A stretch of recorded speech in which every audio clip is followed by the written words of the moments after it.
So last night I told you I went from making $250 a week to my first closed deal for 8,000, but I didn't tell you what happened after that.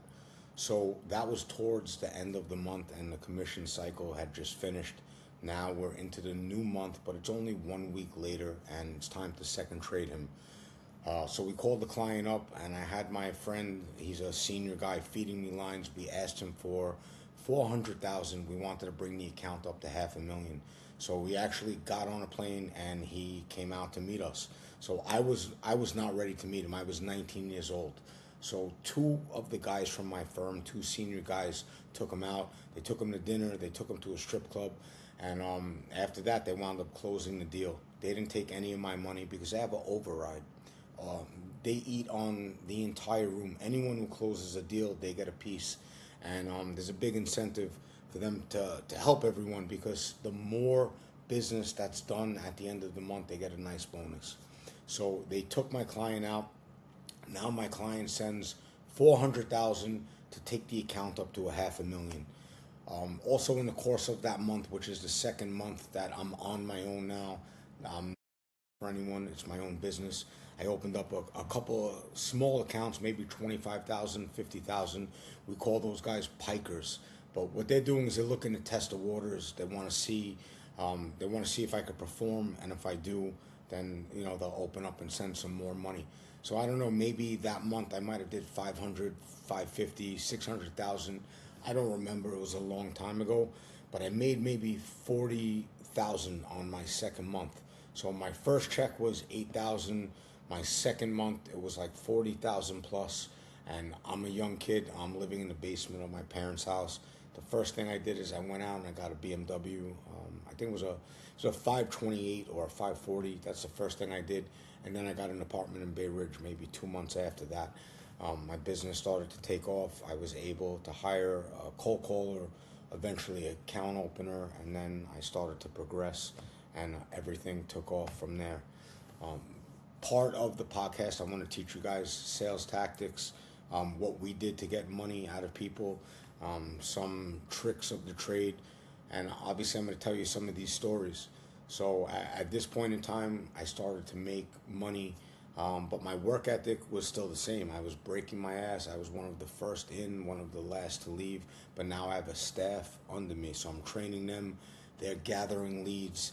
And just to let you know, one of the things I want to tell you about is how hard we really worked. We revolutionized the business as far as calling.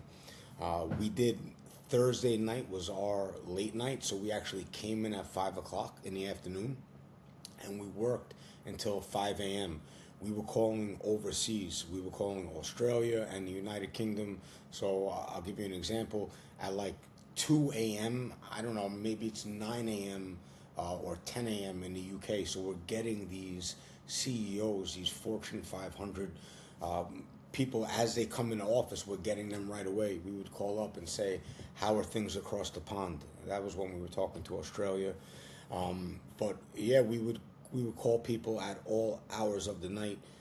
As far as we were concerned, the stockbrokers destroyed the states. They called everyone in all 50 states, and now when you would call them, these people were already, they would hang up on you. They were burnt.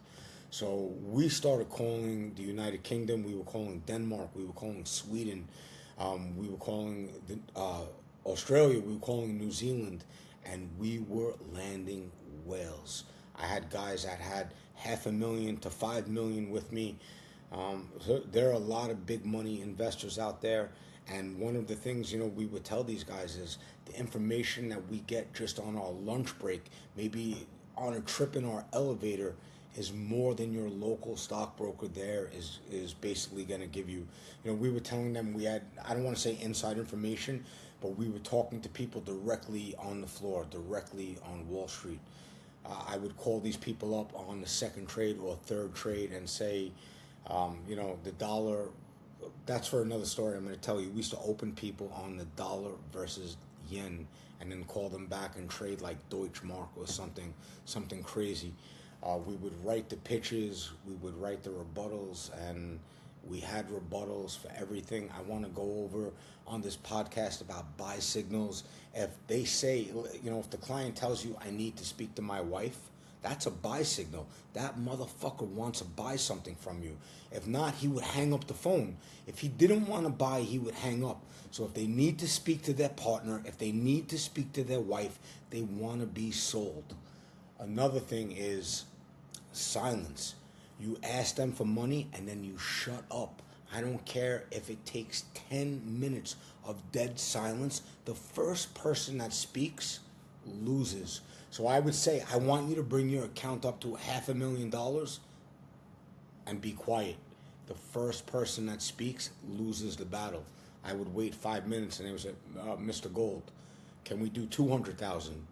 So all these types of tricks, they sound, crazy, but they really do work.